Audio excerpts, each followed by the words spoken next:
अस्तु, प्रार्थनाश्लोकेन आरभामहे।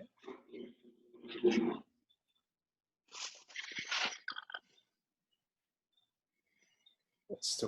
ॐ वक्रतुण्डमहाकाय सूर्यकोटिसमप्रभ निर्विघ्नं कुरु मे देव सर्वकार्येषु सर्वदा। सरस्वती नमस्तुभ्यं वरदे कामरूपिणि विद्यारम्भं करिष्यामि सिद्धिर्भवतु मे सदा। गुरुर्ब्रह्मा गुरुर्विष्णुः गुरुर्देवो महेश्वरः गुरुः साक्षात् परं ब्रह्म तस्मै श्रीगुरवे नमः। अस्तु, सर्वेषाम् अस्मिन् वर्गे स्वागतम्। अद्य वयं शत्रुप्रत्ययस्य इतोपि किञ्चित् अभ्यासं कृत्वा शानच् प्रत्ययस्य विषये प्रविशामः। शानच् प्रत्ययस्य विषये किञ्चित् पश्यामः। अहं स्क्रीन् शेर् करोमि। अस्तु, भवन्तः द्रष्टुं शक्नुवन्ति किल? अस्तु, अत्र एते गृहपाठाः आसन्। गृहपाठाः आसन्, भवन्तः अपि कृत्वा प्रेषितवन्तः। अहम् उचितानि उत्तराणि प्रेषयामि, गणे प्रेषयामि। अपि च एकम् आसीत्, वयं वाट्साप् इत्यस्मात् सिग्नल् गणं प्रविशामः। तत्र ये जनाः इतोपि सिग्नल् मध्ये न सन्ति कृपया स्वयं योजयन्तु, यतः वाट्साप् गणं अग्रिमे सप्ताहे चिन्तयामि तस्य पिधानं भवति। इट् विल् बि आर्कैव्ड्। अस्तु,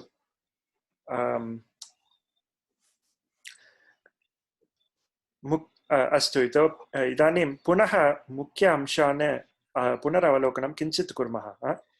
शत्रुप्रत्ययस्य रूपाणि कथं सिद्ध्यन्ति इति वयं दृष्टवन्तः। पुल्लिङ्गे, नपुंसकलिङ्गे, स्त्रीलिङ्गे कथं भवन्ति इति। प्रथमपुरुषबहुवचने यत् अस्ति तदेव अङ्गम् इति वदामः। अङ्गम् इत्युक्ते द रूट् फार्म्। अत्र इदानीं कुर्वन्ति, कृ धातुः अस्ति चेत् कुर्वन्ति, तत्र ति इति निष्कासयामः। ति इति निष्कास्य यत् अवशिष्यते तदेव अङ्गम्।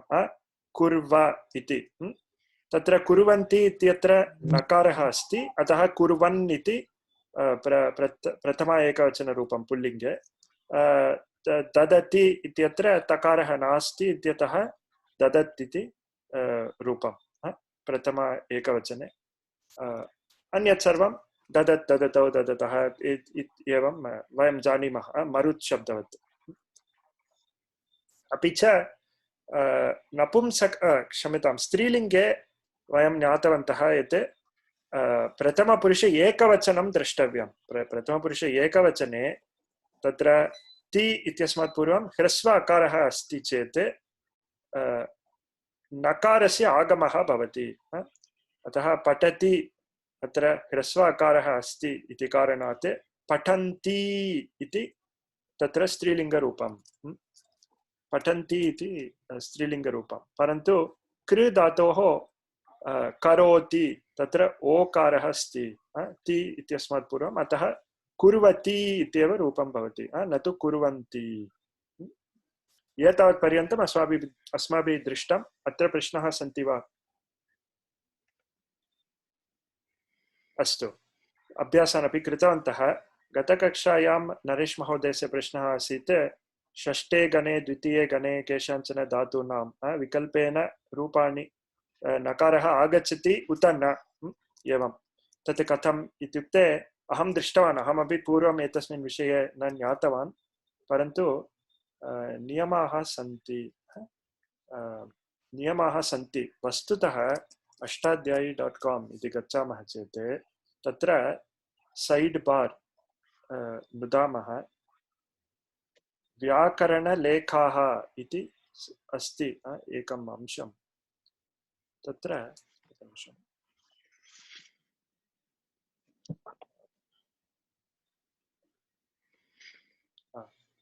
अत्र व्याकरणलेखाः अत्र पश्यन्तु शत्रुप्रत्ययान्तानां नुमागमसङ्ग्रहः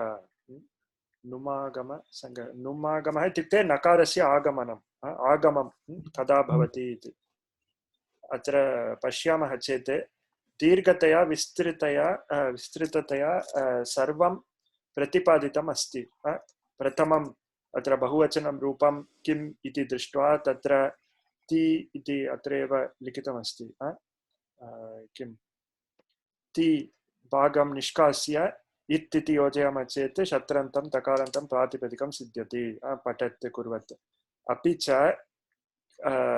अत्रापि केषाञ्चन धातूनां स्त्रीलिङ्गे विकल्पेन भवति गणस्य केचन द्वितीयगणे अपि च षष्ठे गणे केषाञ्चन धातूनाम् अत्र शप् शन् इति श्यन् इति गणविकरणप्रत्ययः इति अस्ति तत्सर्वम् अस्ति चेत् विकल्पेन अत्र क्षिपति अथवा क्षिपन्ति लिखति लिखन्ति द्वयमपि सम्यक् परन्तु एतस्मिन् विषये इदानीं चिन्ता नास्ति किमर्थम् इत्युक्ते अस्माकं यत् यः मार्गः आसीत् अस्माकं मार्गः एतद् अत्र स्त्रीलिङ्गे ह्रस्व अकारः अस्ति चेत् प्रथमपुरुषे एकवचने ह्रस्व अकारः अस्ति चेत् नकारस्य आगमः अस्ति इति वयं ज्ञातवन्तः नकारस्य आगमः प्रायः विकल्पेन भवति परन्तु आगमः अस्ति विकल्पितम् एकं रूपं वयं सम्यक् एवं रीत्या ज्ञातुं शक्नुमः so do not worry about alternate forms if we follow this technique we will get one correct form it may not be both the correct forms but you will get one form that is correct अतः चिन्ता नास्ति परन्तु येषां व्याकरणे आसक्तिः अस्ति ते कृपया अत्र आगत्य पठन्तु बहु उत्तमरीत्या प्रतिपादितमस्ति अत्र अस्तु but the issue here is like how do we decide whether some dhatu is in prathama gana or sixth gana so for that you don't need to care I'm saying you don't need to care that distinction is only optional so even for sixth gana second gana roots if you follow this technique you will derive one correct form there may be another correct form parantu tatra chinta nasti you will get a correct form in case you are forming the word atah tat jnanam idanim apekshitam nasti iti vadami so even if you don't know whether something is in the set of sixth gana or subset of second gana roots it doesn't matter if you just follow this technique you will arrive at one correct answer the issue came when we talked about chalati so chalati in normal course should be in prathama gana parantu that is in shashta gana because chalati has that vikalpena thing chalati or chalanti or chalanti parantu asmakam marge chalanti iti rupam nishpadyate we will derive the word as chalanti because chalati tatra hrasva akarah asti so we will derive as chalanti tat samyak eva yadyapi anyat rupam asti tatra idanim chinta nasti iti aham vadami okay astu dhanyawad परन्तु उत्तमतया लक्षितं भवता ये इतोपि ज्ञातुम् इच्छन्ति अत्र कृपया गत्वा पश्यन्तु उत्तममस्ति अस्तु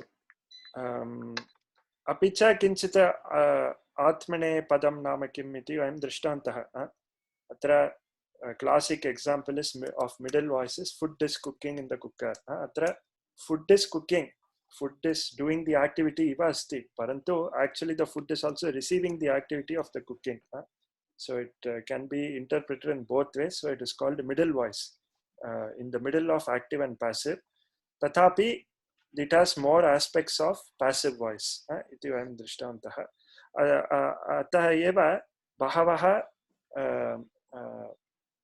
किम् अकर्मक धातवः इत्युक्ते the dhatus that are intransitive or reflexive इति वदामः उदाहरणार्थं कम्पते इत्युक्ते the flag flutters अत्र flag is doing the fluttering, flag is also receiving the action of fluttering evam vayam chintayamah so many of these will be in atmanepada, but of course over the time gachata kalena yeshah bedah na palyate tavat na palyate so you may find middle voice, active voice all being interchangeably used nowadays. Astu इतोपि एकमस्ति प्रायः तत् वयं जानीमः the आत्मनेपद means the fruit of the action will come to the doer अत्र अपि तत् दृश्यते the food is cooking इत्युक्ते the action of the cooking is coming back to the food तत् तथा वयं अवगच्छामः तद् दृष्टवन्तः इदानीम् अस्तु विकल्परूपाणाम् अहम् उक्तवान् इदानीं परस्मैपदे ये धातवः सन्ति तेषां एकनिमिषं क्षम्यताम् अहम् एकं कुर्याम् एकनिमिषं वीडियो पास् करोमि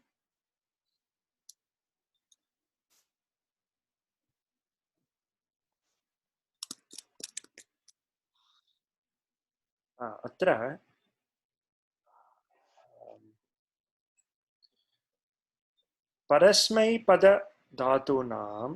परस्मैपदधातूनां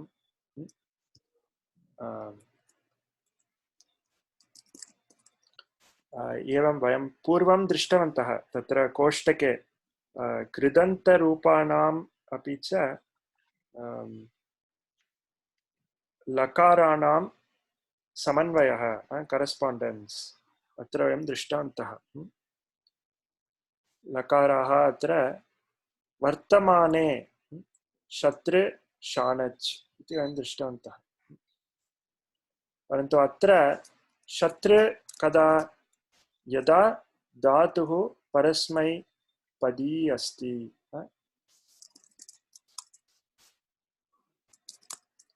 यदा धातुः परस्मैपदी अस्ति तर्हि शत्रु अथवा शानच् आत्मने एवम्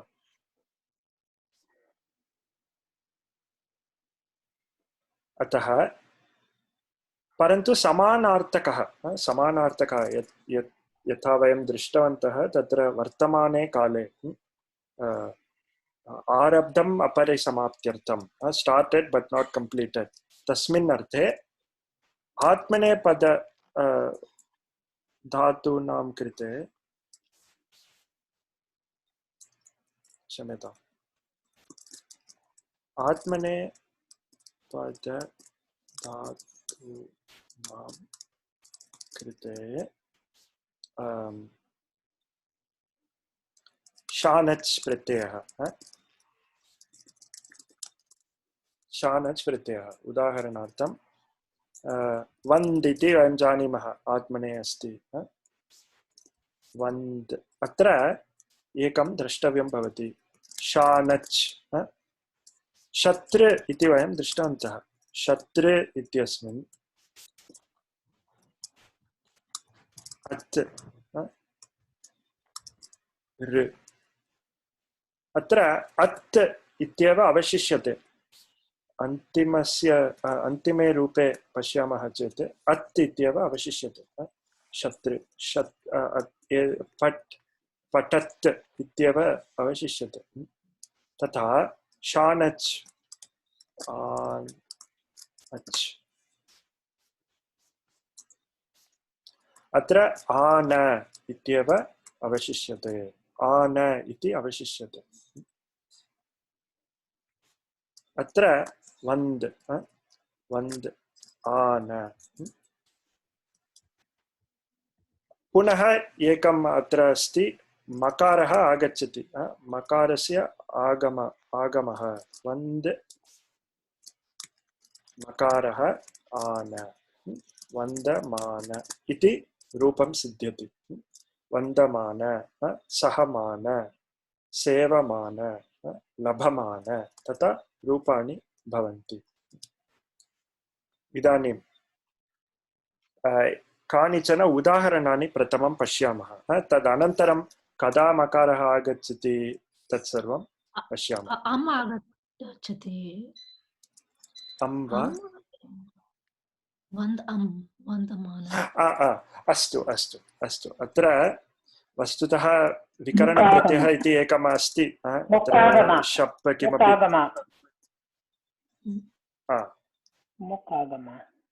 आम् आम् तत् मकारस्य आगमः अत्र वन्द इति अस्ति तत् अन्यः प्रत्ययः अस्ति तत्र परन्तु शानज् प्रत्ययस्य आन अपि च कदाचित् कदापि मकारस्य आगमनं भवति अस्तु इदानीं कानिचन उदाहरणानि प्रयोगान् पश्यामः तर्हि स्पष्टं भवति पुस्तकात् एव अहं स्वीकृतवान् अतः कृपया पश्यन्तु वयं सर्वे प्रत्येकं एकमेकं वाक्यं पठामः अस्तु इदानीं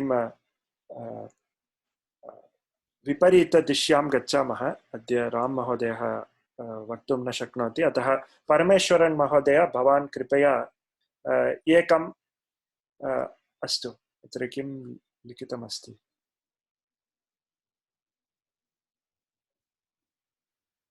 बालः पठन् निद्रां कृतवान् the boy who was reading fell asleep Sita कम्पमाना रावणेन सह गतवती the trembling सीता अत्र पुनः कर्तृविशेषणं कर्तृर्थकः trembling Rama went with Ravana इति अस्तु एवं रूपाणि परमेश्वरन् महोदय भवान् कृपया प्रथमं वाक्यं पठतु महोदय सुप्रभातम् तत्र वन्दमानः भक्तः एव श्रीकरः devotee bowing down there is श्रीकरः भक्तः कीदृशः भक्तः वन्दमानः भक्तः the devotee bowing down devotee तत्र सः श्रीकरः इति अस्ति उत्तमं धन्यवादः सूर्या महोदय भवती द्वितीयं वाक्यं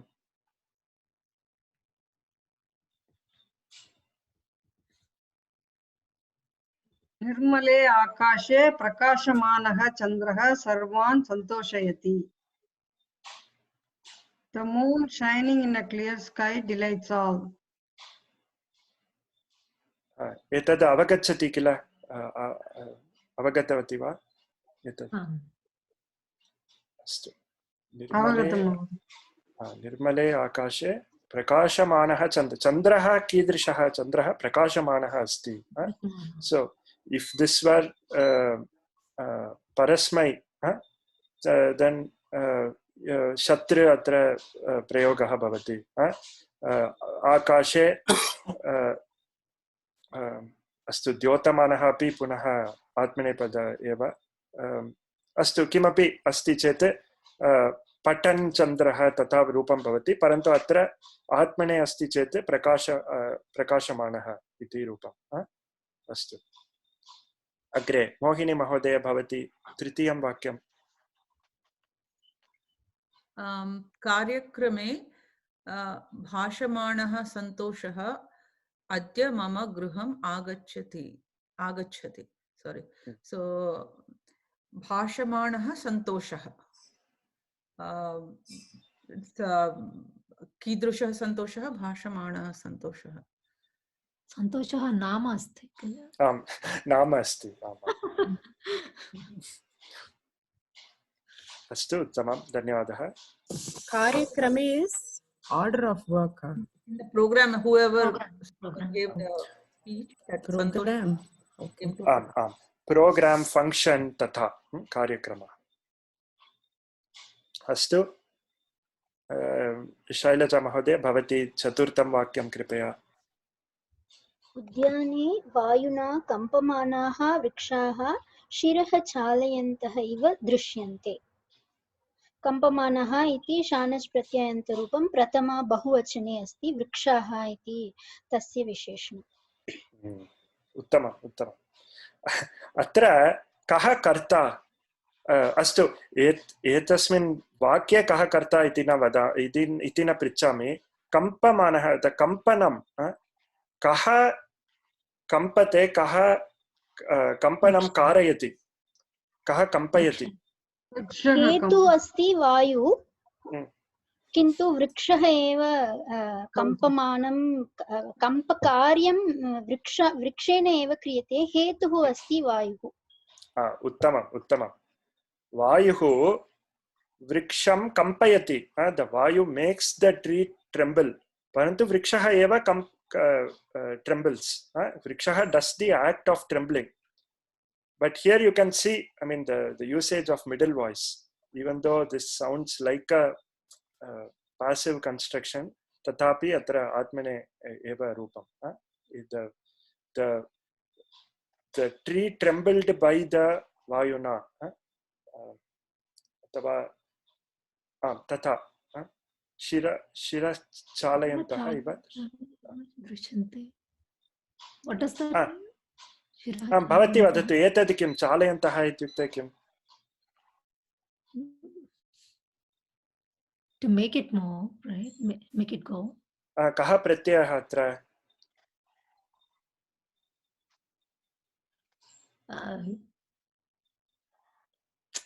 तत्र प्रत्ययः.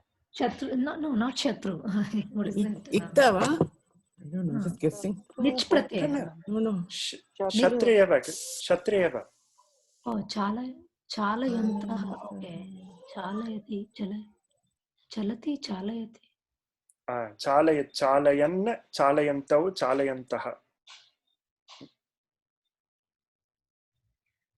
वृक्षाः चालयन्तः. वृक्षाः कीदृशाः? वृक्षाः कम्पमानाः. पुनः वृक्षाः कीदृशाः? शिरश्चालयन्तः. अत्र शिरः इति द्वितीया विभक्त्याम् अस्ति. शिरः चालयन्तः इव दृश्यते. It's as if they are shaking their head. तथा.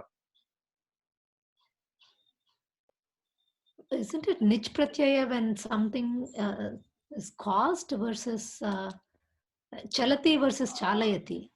आम्, तत् सत्यमेव, परन्तु अन्ते इतोपि एकः प्रत्ययः अस्ति. So you can think of this as chal plus nich plus shatra. Okay. पाठयन्, पाठयन्तौ, पाठयन्तः तथा. निच् सर्वदा मध्ये एव आगच्छति किल, अन्ते प्रत्ययः कदापि नास्ति. अस्तु. So उद्याने the trees trembling due to the wind are as if they are seen as if they are shaking their head. इति तत्र अर्थः. शिरः चालयन्तः इव दृश्यन्ते. अस्तु, उत्तमम्. शिरः नपुंसकलिङ्गं वा? शिरस् एवं चिन्तयामि. मनस् इव. सम्यक्. अस्तु, प्रिया महोदय, भवती पञ्चमं वाक्यम्. आम् महोदय. याचमानाः भिक्षुकाः दैन्यं प्रदर्शयन्ति. अत्र याचमानाः विशेष्यं, भिक्षुकाः विशेष्यम्. आम्, दैन्यं प्रदर्शयन्ति कः अर्थः? दैन्यं न जानामि. प्रदर्शयन्ति प्र उपसर्ग दृष्टातुः. आम्, सत्यं. दैन्यम् इत्युक्ते दरिद्रं. दीनस्य भावः. Their wretched, their poor state, tata. They demonstrate or they show their poorness, something like that. अस्तु मोहिनी महोदय भवती षष्ठं वाक्यम् लम्बमानं फलं बालकः गृहीतवान् लम्बमानं फलं नपुंसकलिङ्गं सो लम्बमानः लम्बमानाः लम्बमानं नपुंसकलिङ्गे उत्तमम् अत्र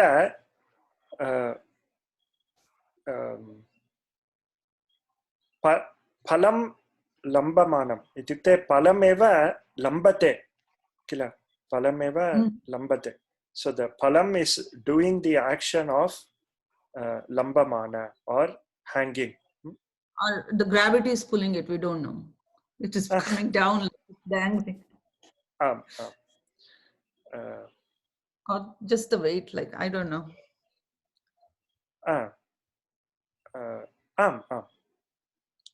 गुरुत्वाकर्षणम् इति वदामः किल गुरुत्वाकर्षणात् अथवा गुरुत्वाकर्षणेन लम्बमानं फलं बालकः गृहीतवान् परन्तु अत्र कस्यां विभक्त्याम् अस्ति लम्बमानं फलं प्रथमा उत द्वितीया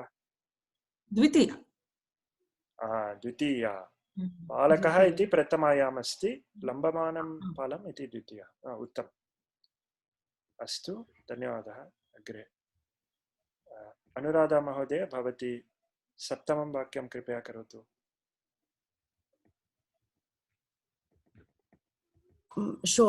शोभमानानि भवनानि जनेषु आनन्दं जनयन्ति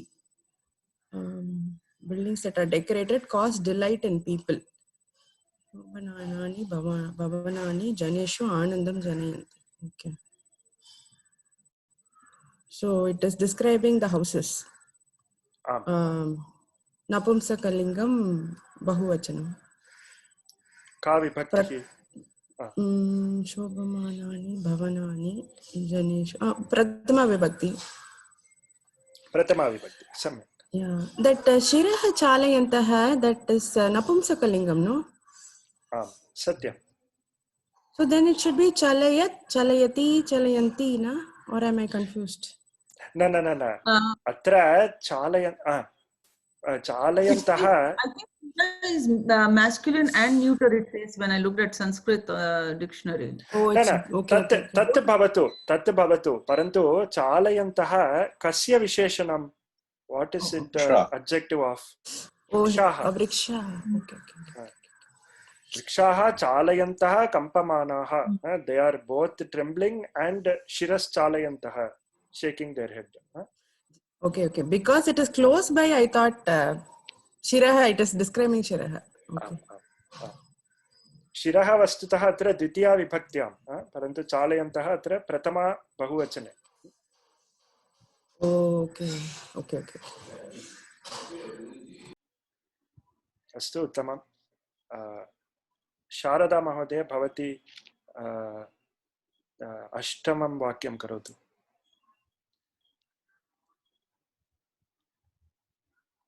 क्षम्यतां महोदय एकः प्रश्नः अस्ति पृच्छतु जनयन्ति इति कीदृशपदं महोदय कोऽपि जानाति वा कोऽपि निजन्तं परन्तु धातु किं जी धातु वा जन् धातु अस्तु राइट सत्यम् आम् जननी सत्यं जायते इति अस्ति किल जन्य धातु शिशुः जायते द चाइल्ड इज born इति एतस्य धातोः बहवः अर्थाः सन्ति happen इत्यपि एकः अर्थः किं जातं what happened तथापि प्रयोगः अस्ति जायते शिशुः जायते the child is born or something is happening tasya nijantam to make something happen iti or to produce something iti arthah tasmin arte janayati nijanta rupam here it says atmanepadi satyam parantu nijantam parasmai padeva सर्वदा परस्मै पदे अस्ति विकल्पेन केषुचन स्थलेषु आत्मने पदिनः अपि सन्ति निजन्तं परन्तु you can think of it as always parasmaipada because there will always be a parasmaipada form. अस्तु कुत्र आगत अस्तु शारदा महोदय भवती किम् अष्टमं वाक्यं करोतु. अष्टमं वाक्यं शोभमानानि पलायमानं मित्रं शीघ्रं धावति. सम्यक्. अत्र पलायमानं मित्रं शीघ्रं धावति. पलायमानं escaping friend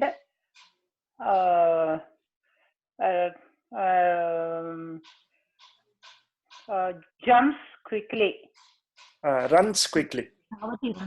Runs quickly. Okay. अत्र पलायमानं का विभक्तिः? पलायमानं द्वितीया विभक्तिः. किमर्थं द्वितीया अत्र? कः कार्यं करोति अत्र अस्मिन् वाक्ये? कः धावति? मित्रम् is running.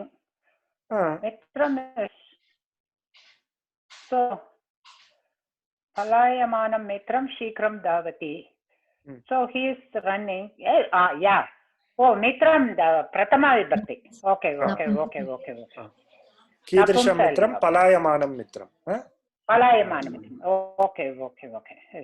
एकः प्रश्नः महोदय.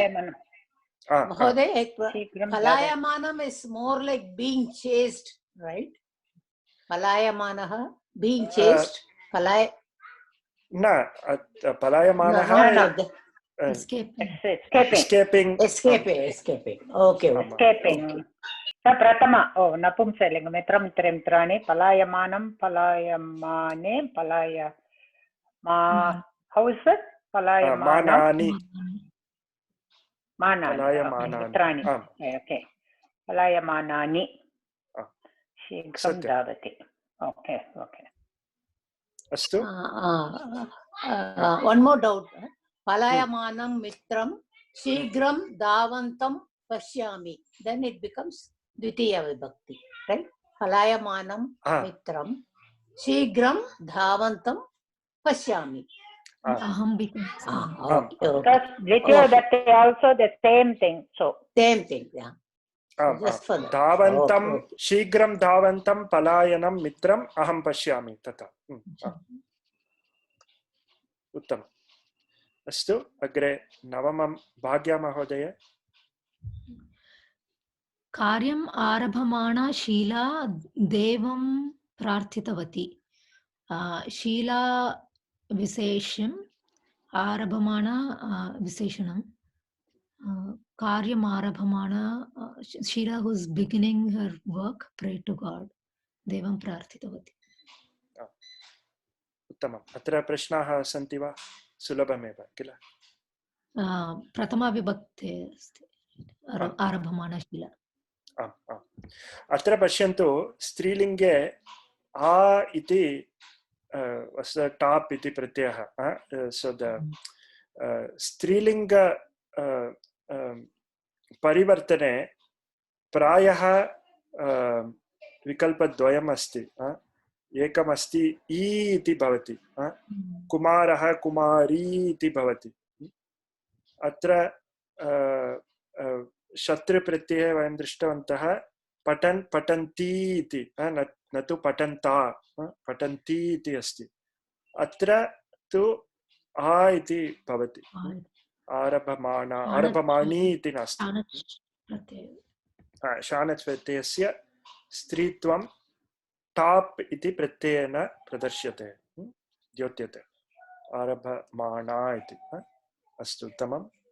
महोदय अहम् एतत् वाक्यं न, I mean, who is beginning her work? अत्र कुत्रापि षष्ठी विभक्ति नास्ति, केवलं शीला शीला कार्यम् आरभते इति वाक्यं। शीला कार्यम् आरभते, तस्मिन्नेव समये शीला देवं प्रार्थितवती। अस्तु अस्तु महोदय, अस्तु, धन्यवादः।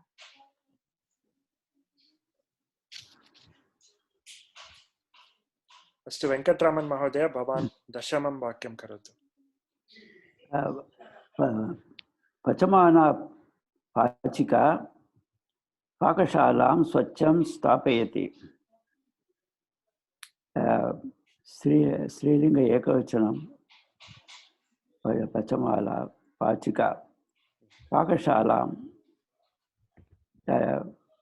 द्वितीया विभक्ति एकवचनं स्वच्छं स्थापयति। अत्र this is an interesting usage. It is I mean I haven't seen it taught anywhere. I've seen it read in it's there in a book. Parantu sthapayati, sthapayati usually means kim places put down tata. Parantu Angla bhashayam yat keeps the kitchen, continuity of action, punah punaha tata karoti iti nirdeshtum अथवा द्योतयितुं स्थापयति इत्यस्य एवं प्रयोगः अस्ति। स्वच्छं स्थापयति, keeps the kitchen clean. So this is another usage of स्थापयति. There are some other words that like aste that are used in this sense. Keeps the kitchen clean tata.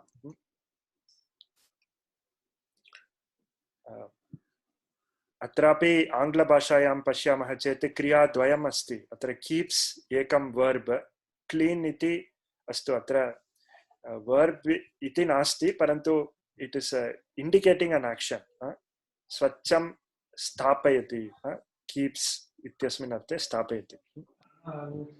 अध्यापकः छात्रान् श्रद्धां स्थापयति इति वक्तुं शक्यते।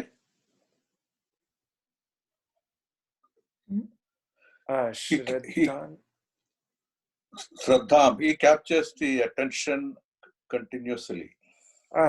एवं प्रयोगः अस्ति इत्येव चिन्तयामि। आम्।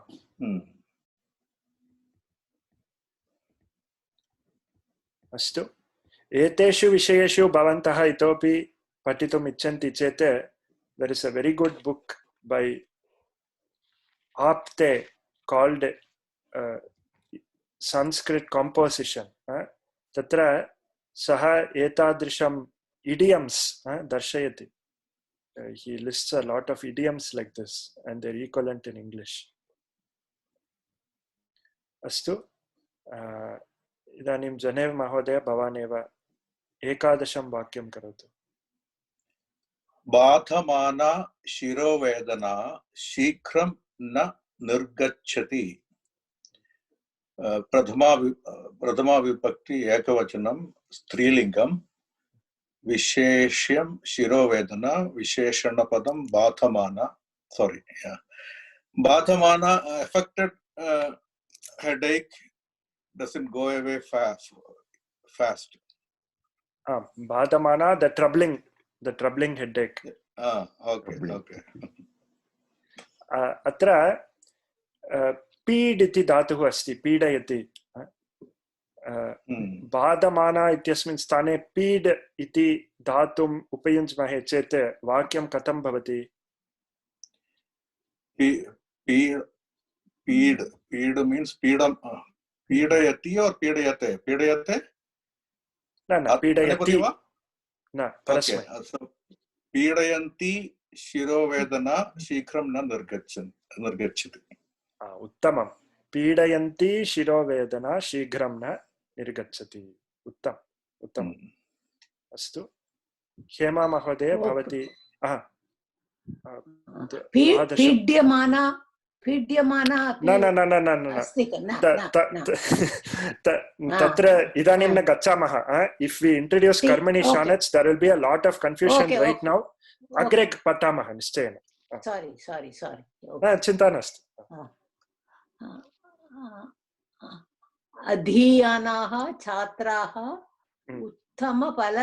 उत्तमफलितांशं प्राप्नुवन्ति.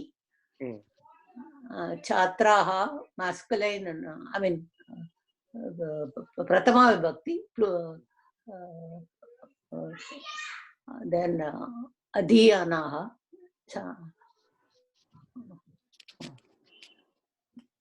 uttama phalitamsham prapnuvanti.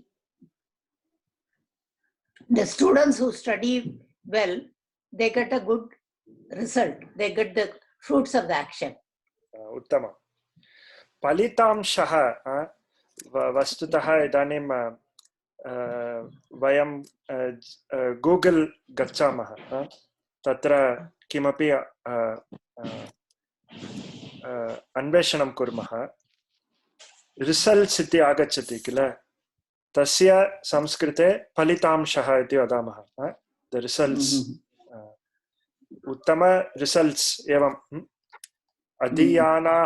अधीयानाः अत्र का विभक्तिः, किं वचनं?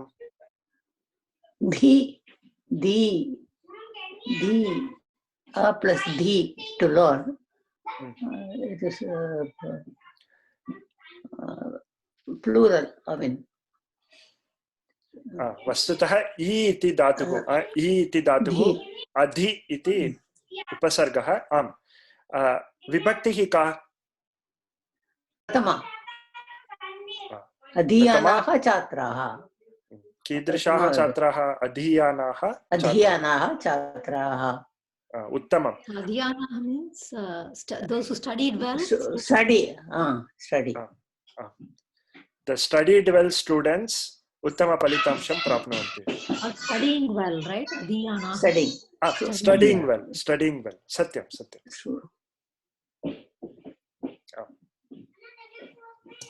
Here, why ma has not come? We have to. That is different. आम्. तदेव अहं वक्तुम् आरब्धवान्.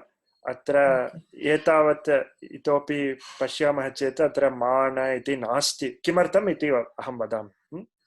अत्र मा सर्वदा न आगच्छति, केषुचन स्थलेषु आगच्छति. कुत्र इति अहं वदामि. अस्तु. सर्वेषां क्रमः अभवत् वा, अथवा कोऽपि न उक्तवान्? अस्तु, पुनः वयम् आरभामहे. सूर्या महोदय, भवती एतद् पठतु. 13 वाक्यम्. कार्यं कुर्वाणाः कर्मकर्यः अधिकं धनम् इष्टवत्यः. The female workers who working wished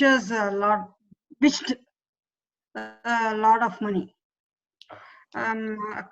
कर्मकर्यः स्त्रीलिङ्ग प्रथमा विभक्ति बहुवचनं, कुर्वाणः विशेष्यम्, इष्टवत्यः इष्टवती स्त्रीलिङ्ग बहुवचनं,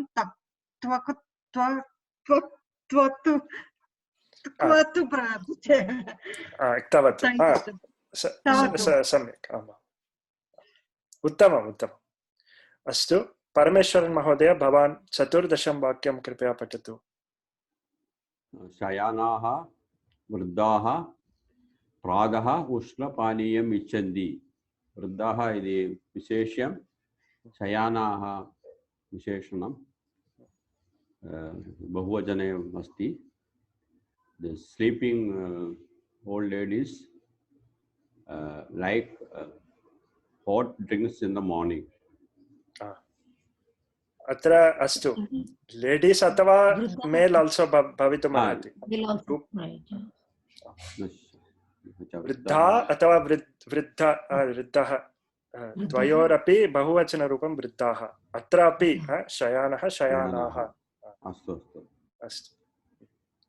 उष्णपानीयम् इच्छन्ति. उत्तमम्. अत्र शीङ् इति धातुं पश्यामः चेत् शीङ् शयने इति भवति एकनिमिषं क्षम्यतां स्वप्ने शेते शेते इति स्वप्ने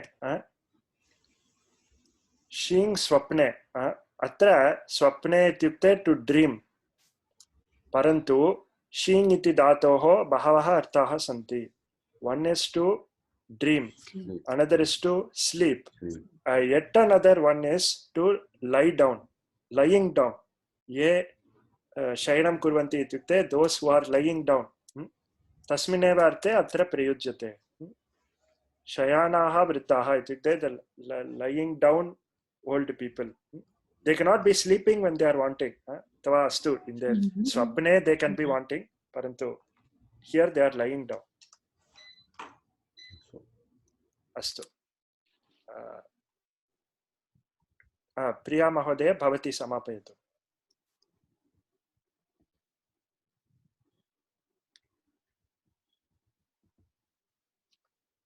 न श्रूयते किमपि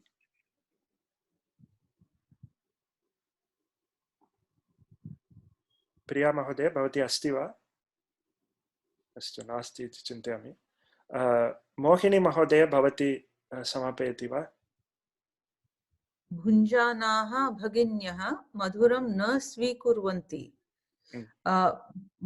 भुञ्जानाः भगिन्यः is the vishesham and भुञ्जानाः is the visheshanam it is स्त्रीलिङ्गं प्रथमा विभक्ति बहुवचनः उत्तमम् एतस्य कः अर्थः like the girls who ate already they didn't want to accept any sweets परन्तु अत्र सर्वं वर्तमाने एव किल वर्तमाने so eating if the ones who have eaten the ones who are eating those girls bhaginya would be sisters right or we can also sisters women tata women also okay women didn't accept sweets satyam maduram na svikurvanti the eating ladies don't take sweets eating ladies don't in English it sounds odd but that's what it is the ladies who are eating don't athava they do not eat sweets or take sweets while eating yeah like it tata samakalikatvam while doing tata atra vayam drishtantah at the same time they don't want to eat it okay thank you kim परन्तु तत्र while इत्युक्ते अस्तु अहम् एकं प्रश्नं पृच्छामि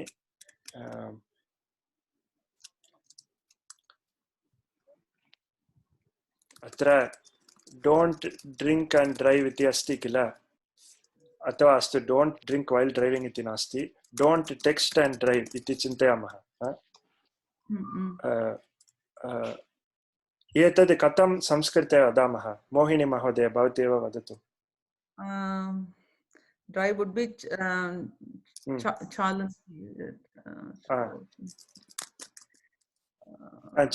चालयतु इति चिन्तयामः chalayatu but what would be texting texting is likhantu लिखन्तु सन्देशं लिखन्तु इति चिन्तयामः chalayatu यदा चालयतु तदा न लिखन्तु तत् सम्यक् परन्तु शत्र न शारदा महोदय कृपया मोहिनी महोदय एव करोतु so shatru pratyayant okay so that would be likhantu likhan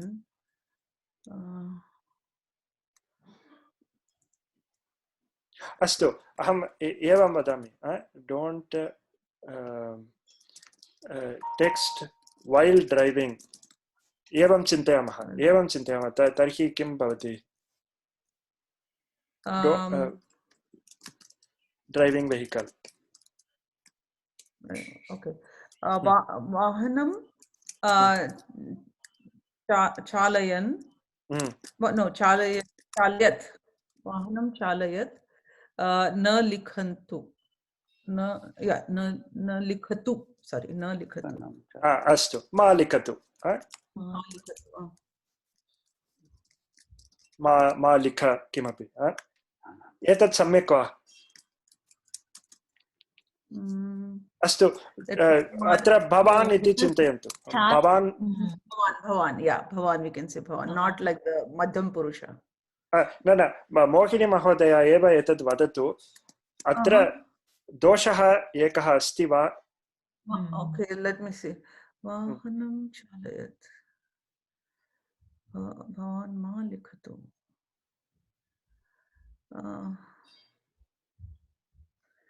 I am not able to figure out if there is one अस्तु अत्र चालयत् कस्य विशेषणं कः कार्यं करोति भवान्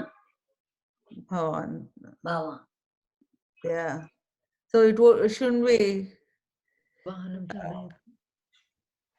so chalayan उत्तमं चालयन् yeah sorry चालयन् भवान् वाहनम् इति द्वितीया विभक्त्यां तद् भिन्नं चालयन् भवान् मा लिखतु तथा उत्तमं सम्यक् इदानीम् अत्र वयं दृष्टवन्तः केषुचन सन्दर्भेषु मा इति आगच्छति अन्येषु मा इति नास्ति कथम् एतत् जानीमः इत्युक्ते so the prakriya itukte process of derivation of the lakara rupams are very similar to the shatru shanach. That is why for shatra we looked at the bahuvachana ekavachana forms and we derived the bahuvachana form gave us the anga or the root form kurvanti kurva तथा अत्र कः इत्युक्ते the आत्मनेपदे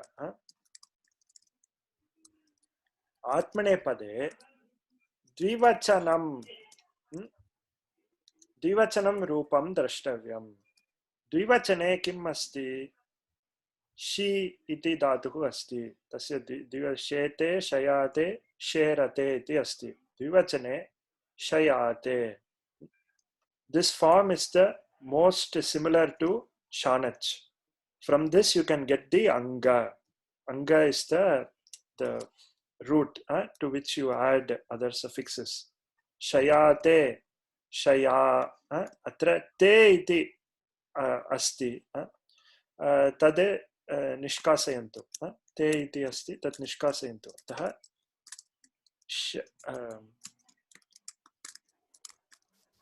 shayate iti asti, shaya iti chintayantu. Then you add ana. Ana or mana. Kadapi mana agachati, kadapi ana agachati, tad idanim pashyamah. Parantu shayana iti rupam asti. Dvivachane yat asti, tatra te iti nishkasya rupam kim iti pashyantu. Yatha vayam shatru pratyaye bahuvachana parasmaipada bahuvachane ti iti nishkasayamah kila. Ante yat ti asti. Kurvanti tatra ti iti tyajamah. Tarhi kurvatti iti bhavati. Tatha atra kurvat kimapi. Atra te iti nishkasayantu. Parantu this is not the only template of Dvivachanam. There are two templates. Labh iti pashyamah. Labh dhatoho. Etad सामान्य धातुः एषः लभते लभेते लभन्ते वयं सर्वे जानीमः लभेते अत्र लभेते क्षम्यतां यत्र अस्तु एते एते इति अस्ति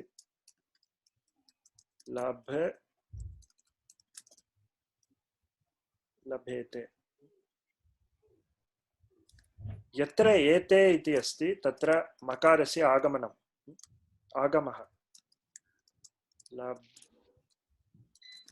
लभ म आन एवं यत्र एते इति अस्ति तत्र मकारस्य आगमः भवति अन्यत्र सर्वत्र नास्ति अत्र एते इति नास्ति आते इति अस्ति अन्यत्र किम् इते इत्यपि भवति केषाञ्चन धातूनाम् इते इत्यपि भवति तत् अहं चिन्तयामि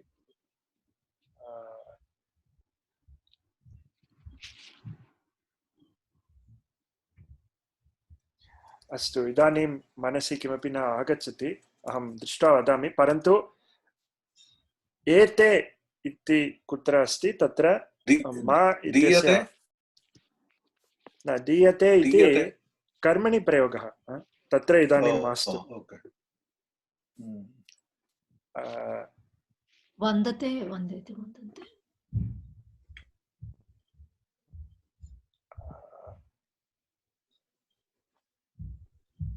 विप्यते no everything is कर्मणि आम् आम् अस्तु चिन्ता नास्ति अहं चिन्तयित्वा वदामि परन्तु एते इति यत्र अस्ति तत्र एव मकार आगमनं भवति द्विवचने वयं रूपाणि पश्यामः अस्तु कांश्चन अभ्यासान् पुनः कुर्मः अभ्यासान् कुर्मः अत्र एतत् पश्यामः चिनुते चिनुते इत्यस्य रूपम्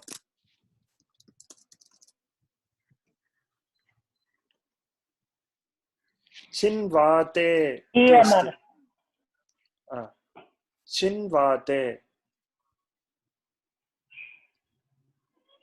तर्हि चिन्वानः उत्तमम् चिन्वाते इति अस्ति चिन्वानः एवं रूपं भवति मकारस्य आगमः नास्ति बिकास् इट्स् नाट् एते इट् इस् आते अस्तु एवं रूपाणि अत्र वयं पश्यामः चेत्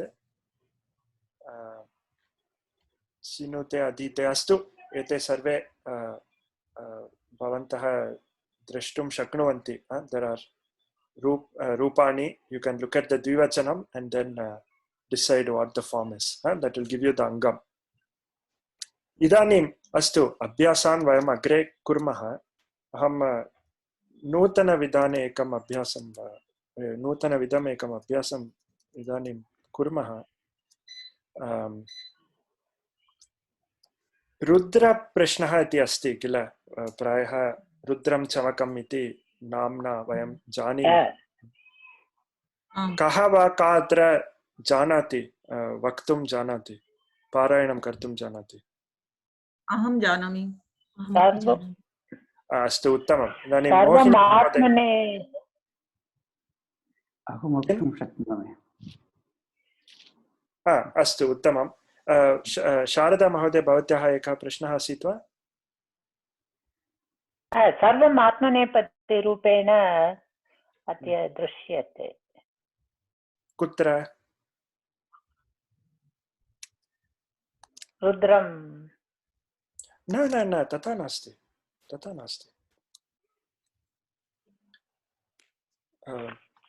अस्तु अत्र एकम् अहं चितवान् taken part of an anuvaka is a part of the fourth anuvaka मोहिनी महोदया भवती एतद् पठितुं शक्नोति वा स्वरेण स्वरसहितं do you have the swaras in there? I can get my book and read. Otherwise, 1 minute. I have the book. I can try. I might remember. I can read it. I got the book. Astu. So, Ishmadbhyo dhanvanibhyascha vo namaha. Yeah, 1 minute. Okay.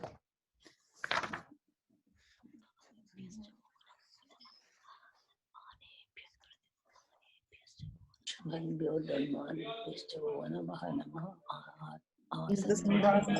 one is this one. I'm not sorry. Third one, I think. Third one. Third anuvaka. third इति चिन्तयामि. Third is Om Sahamana. Okay, I will try to. Third one ekkada kanpistulede.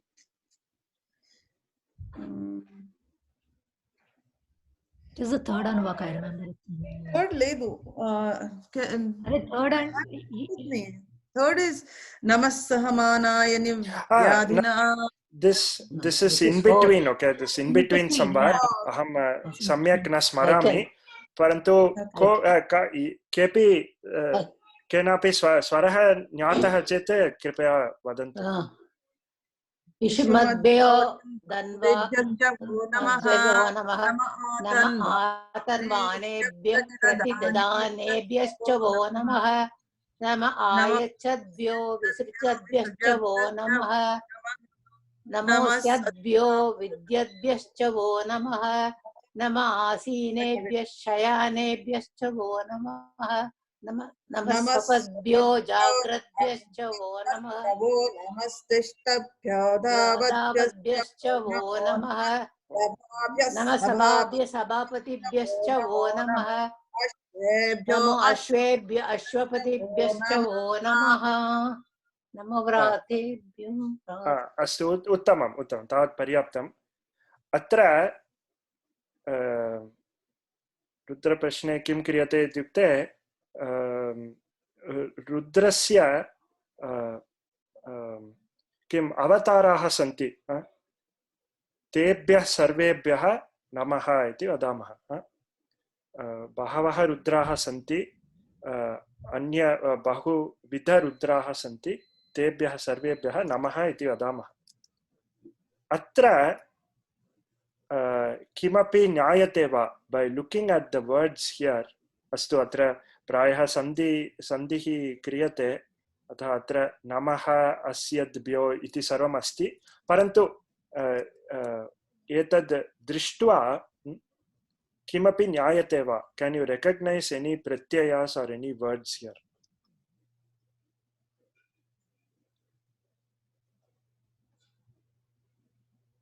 सर्वत्र भ्यः भ्यः आगच्छति.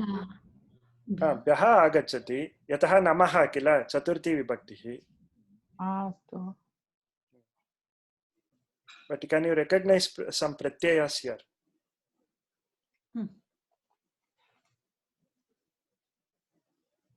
आतन्वानेभ्यः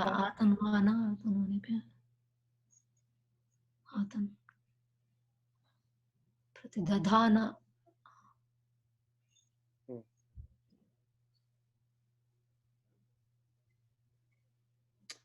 सत्यं.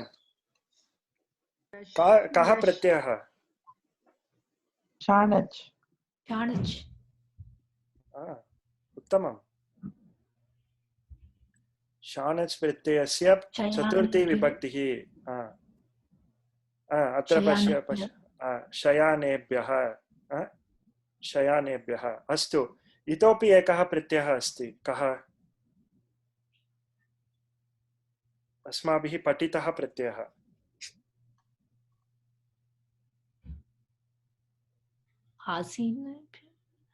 आसीनेभ्यः कः प्रत्ययः?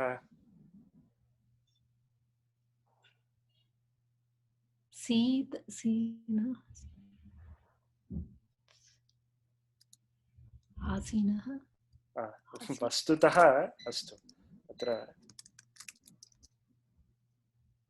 दर्शयामि.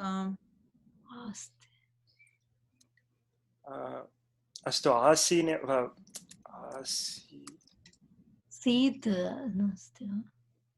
न न न अस्तु, भिन्नरूपं तत्, विशेषरूपं तत्. तत् इदानीं त्यजामः, एतद् पदं त्यजामः, अन्यत्र पश्यन्तु. अत्र एतद् किम्, एतद् किम्? अस्तु, एतद् मास्तु. न न न अत्र नास्ति. अत्र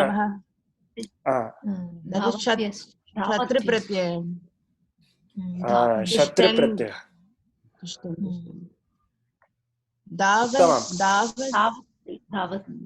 Davat running. What? I don't understand the meaning of it, but Okay.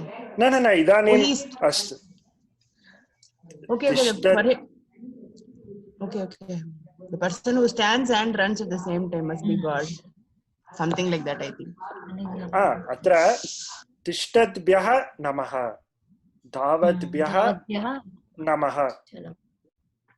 तिष्ठद्भ्यः इत्युक्ते salutations or namaha to the standing tata atra it is tishtadbhyah rudrebhyah iti chintayamah, the standing rudras tata dhavadyascha running. How about jagradhyascha? What is that also? Jagrat. Swapadhyascha, Swapadhyascha, yeah, sleeping and awake. Sleeping and awake. Yeah. अत्र वस्तुतः आसीनेभ्यः इत्युक्ते sitting, परन्तु अत्र रूपं भिन्नं भवति। अहं किञ्चित् दृष्ट्वा वदामि। शयानेभ्यः शयानः, lying down, sleeping, lying down, yeah. lying down. अत्र अन्यत् किमपि अस्ति वा? आयच्छद्भ्यः आयच्छति इति, यच्छति इत्युक्ते गिव्, आयच्छति इत्युक्ते टेक्, अथवा अत्र अस्मिन् सन्दर्भे तस्य भिन्नः अर्थः, द ड्रायिङ्ग् द बो इति। विसृजद्भ्यः to let go, to release. Ayachadbhyo visrijadbhyascha. एवं। What did you say was ayachadbhyo? Ayachati इत्युक्ते take or draw. अस्मिन् सन्दर्भे drawing the string of the bow. एवं। तथा प्रायः अन्यानि रूपाणि अपि सन्ति। आतन्वानेभ्यः, अत्र तनुते इति भवन्तः जानन्ति किल? पूर्वतनकक्षायां वयं दृष्टवन्तः एतत्। तन्वाते, टु इन्क्रीस्। परन्तु अत्र आ इति उपसर्गसहितमस्ति, आ प्लस् तन्। तत्र रूपं कथमिति पश्यन्तु। तन्वाते, तत्र ता इति निष्कास्य आन इति योजयामः। तन्वान इति रूपम्। तन्वानेभ्यः एवं। आतन्वानेभ्यः। दधान, का धातुः अत्र कोऽपि जानाति वा?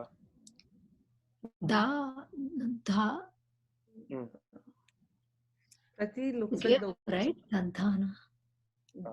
सम्यक्, धा इति धातुः। एतस्य बहवः अर्थाः सन्ति। I think this is the root with the maximum number of meanings. परन्तु अत्र इतोपि सन्ति, like विधिः, प्रतिनिधिः, निधिः, एतत् सर्वम् एतस्मात् धातोः एव आगच्छति। दधाते, अत्र ते इति निष्कास्य आन इति योजयामः। दधान, दधान, प्रतिदधानेभ्यश्च एवम्। अत्र अन्यत् सर्वम् अत्र अस्यद्भ्यः, विद्यद्भ्यश्च अस्ति। एतयोः अर्थः न ज्ञायते, परन्तु शत्रुप्रत्ययान्तरूपाणि। विद्यत्, अस्यत्, अस्यद्भ्यश्च तथा। अस्तु, अत्र प्रश्नाः सन्ति वा? न सभाभ्य, सभा इत्युक्ते assembly and the assembly and see, that's why when we have the Veda class, I don't know, like they say you also greet your friends when you have the class. You don't say namaskara only to the guru. You say sarvebhya namaskara, or like you say to the assembly and also to the guru. Satyam. Uttama. What is the Ashvebhyaha? That is also horse, huh? Yeah, Ashwapatibhyascha. Yeah, it's the horses and to the master of the horses. Master of the horses. Oh, okay. I mean, Ashwas also represents senses, right? Okay, from the Bhagavad Gita. Itopi. No, so we have to find out whether it is Shatra or Shana based only. If it is Vana, Ana, then we can know that it is Shana, otherwise it is Shatra. Mana atava Ana Shanachiti Janimah At iti ante asti chete prayah Shatra. Patat tata. Patatbhyah tata. But it is a little bit easy if you have like the Takaranta like Jagat or Marut to identify if it is Shatru. But for the Strilinga, it becomes difficult. Jagra. Atra Jagartibhyah tata astu. Tishtantibhyah tata rupam bhavati atra Strilinga. तिष्ठन्तिभ्यः धावन्तिभ्यः भवति शब्दवत् भवतीभ्यः तथा ईकारान्तः सन्ति तदपि अहं वक्तुम् इष्टवान् शत्रुप्रत्ययस्य स्त्रीलिङ्गरूपाणि वस्तुतः ईकारान्ताः सन्ति एतद् कृपया जानन्तु अत्र प्रातिपदिकं वस्तुतः पठत् इति नास्ति मम एव दोषः अहमपि एतद् न ज्ञातवान् पठन्ति इत्येव प्रातिपदिकं पठन्ति इत्येव प्रातिपदिकम् अतः यत्र नकारः अस्ति सर्वत्र नकारः भविष्यति शब्द रूपे पठन्तिभ्यः पठन्तीनां पठन्तीषु तथा रूपेषु. So like Nadi Patanti is the whole Pratipadikam. Same thing. Satyam, Satyam. Ikarantah. Satyam. Astu. Actually, Shanach, Shatra, they are used a lot. We just don't notice. Udaharanartham Vartamana iti Shabdaha api Shanach Pratyaya eva. Atra kaha dhatuhu.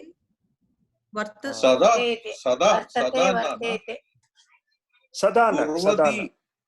Kurvati, no? Kurvati, kim? Strilingam Shatra Pratyam. Kurvati Bharya, something like that? Satyam, Satyam. Yataham uktavan atra nakarah abhavishyat chet सर्वत्र सर्वेषु रूपेषु नकारः आगच्छति नास्ति चेत् कुत्रापि नास्ति महोदय अत्र शानच् रूपे त्रिषु लिङ्गेषु अस्ति वा केवलम् आनमानरूपमेव अस्ति वा त्रिषु लिङ्गेषु तथा एव रूपम् अस्ति एकनिमिषं वर्तमानः इति पुल्लिङ्गे वर्तमाना इति स्त्रीलिङ्गे वर्तमानम् इति नपुंसके यथा अत्रापि पठत् इति अस्ति पठन्ति पठत् अस्तु पठन् इति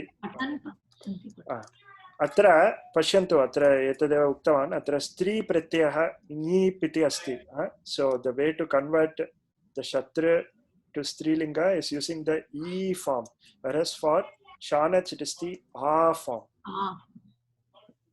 नियमाः सन्ति कुत्र ई इति भवति कुत्र आ इति भवति तत् सर्वं नियमाः सन्ति परन्तु वयं एतत् जानीमः तत् पर्याप्तम् अतः हनुमान् अपि शानच् रूपं वा न अस्तु उत्तमः प्रश्नः अत्र कः प्रत्ययः भवति जानाति वा हनु is that long face मतुप् इति एकः प्रत्ययः अस्ति वस्तुतः हनुमान् इत्यस्य व्युत्पत्तिं जानाति वा अर्थः ज्ञायते वा अर्थं Hanu that face Hanu is that face Hanu is that face that ja right Chinja अस्तु हनुः अस्य इति Hanuman Can you repeat that? There's a lot of noise. Hema महोदय कृपया म्यूट करोतु, शब्दः आगच्छति। हनु यस्य अस्ति सः हनुमान् इति। अत्र प्रायः भवन्तः कथां जानन्ति। शैलजा महोदय भवती कथां जानाति वा? सर्वेषां कृपया सः सूर्यं रक्तं फलम् इति मत्वा तस्य ग्रहीतुम् उड्डयनं कृतवान्, अनन्तरं आकाशात् पातितवान् सूर्येण। तत्र तस्य हनुः भग्नः जातः। इन्द्रः वज्रायुधेन खण्डितं कृतवान्। अस्तु अस्तु, आम् आम् आम्, बहवः there are many variations to the story. केचन वदन्ति सूर्यः एव तस्य हन्वोः प्रहारं कृतवान् इति, अन्ये वदन्ति इन्द्रः तस्य अस्त्रेण कृतवान् इति, वज्रायुधेन कृतवान्। आम् आम्, परन्तु तस्मात् तस्य हन्वोः दैर्घ्यम्, it became larger, it expanded, the jaws expanded, that is why the swelling of the jaws. तस्मात् हनु यस्य सः हनुमान् इति तस्य नाम। अत्र भवन्तः प्रायः यस्य सः शक्तिमान् इति, एतद् मान इति नास्ति, मान् इति मतु, शक्तिमत् तथा वतुप् इत्यपि अस्ति।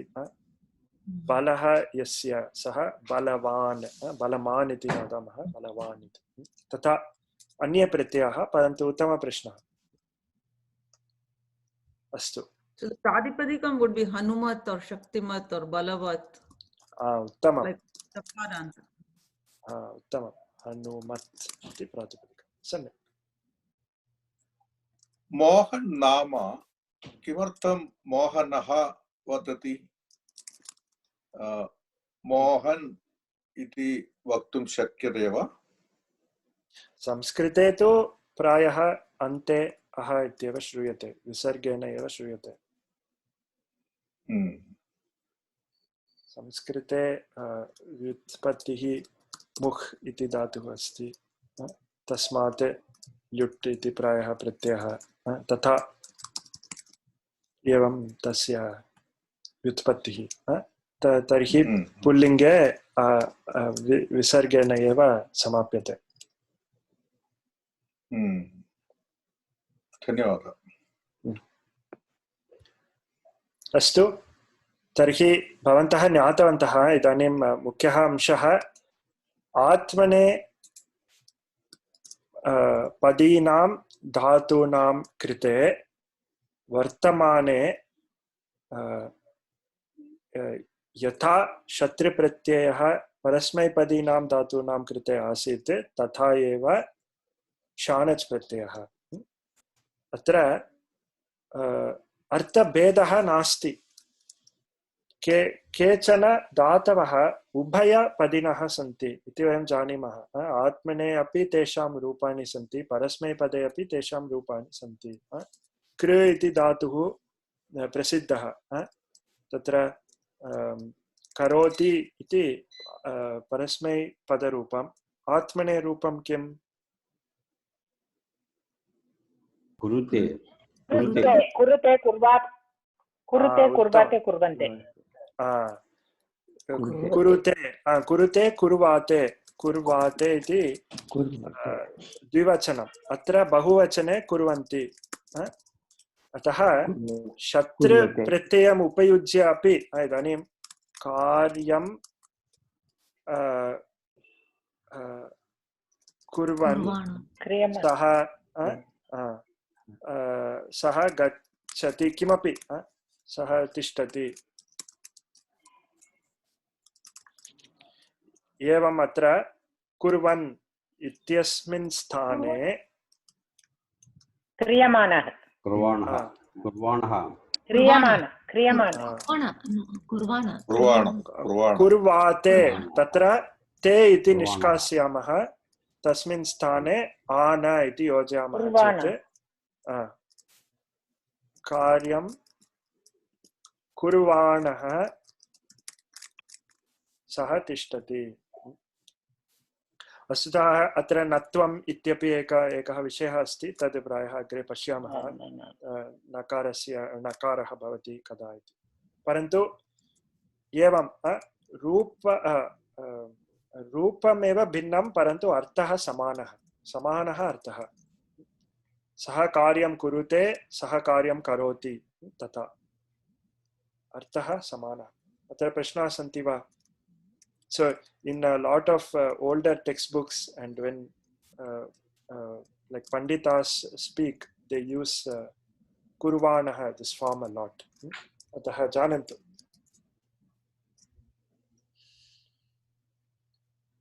Astu, prashnaha santi va? Adya patitanam amshanam prashnaha santi va? महाशक्तिः इति समस्तपदं किल, तत्र पुल्लिङ्गे रूपं कथं भवति, स्त्रीलिङ्गे कथं रूपं भवति? यस्य महाशक्तिः अस्ति सः कः, यस्याः महाशक्तिः अस्ति सा का? अत्र किं समासः एव भिन्नः। अत्र यस्य सः एतद् बहुव्रीहि समासः, अहं रूपमेव स्त्रीलिङ्गे अस्ति वा पुल्लिङ्गे अस्ति वा इति। परन्तु अत्र बहुव्रीहि समासः नास्ति। अत्र शक्तिमान्, तस्य त्रिषु लिङ्गेषु रूपाणि सन्ति, शक्तिमती शक्तिमत् इति। परन्तु अत्र महाशक्तिः महत् शक्तिः, एतद् कर्मधारय। अत्र त्रिषु लिङ्गेषु रूपाणि न सन्ति इति चिन्तयामि। तर्हि एकमेव पदमस्ति, त्रिषु लिङ्गेषु अपि वयम् उपयोगं कर्तुं शक्नुमः। एवं चिन्तयामि। उत्तमः प्रश्नः। अहमपि किञ्चित् दृष्ट्वा वदामि। I have one question. How Mahat became Maha? It Pratipadikam should stay, right? न अस्तु माता च पिता च,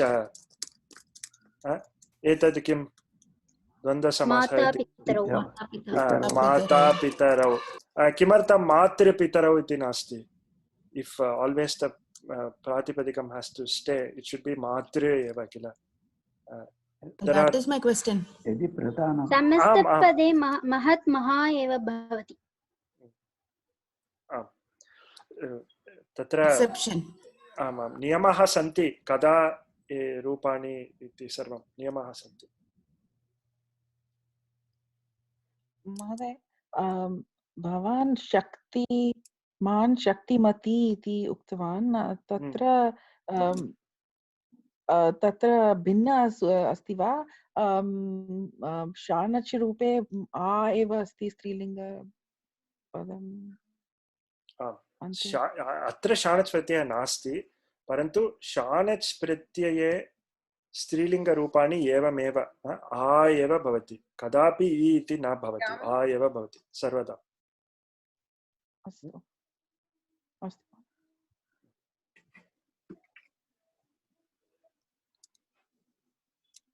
अस्तु, प्रश्नाः न सन्ति चेत् अद्य समापयामः।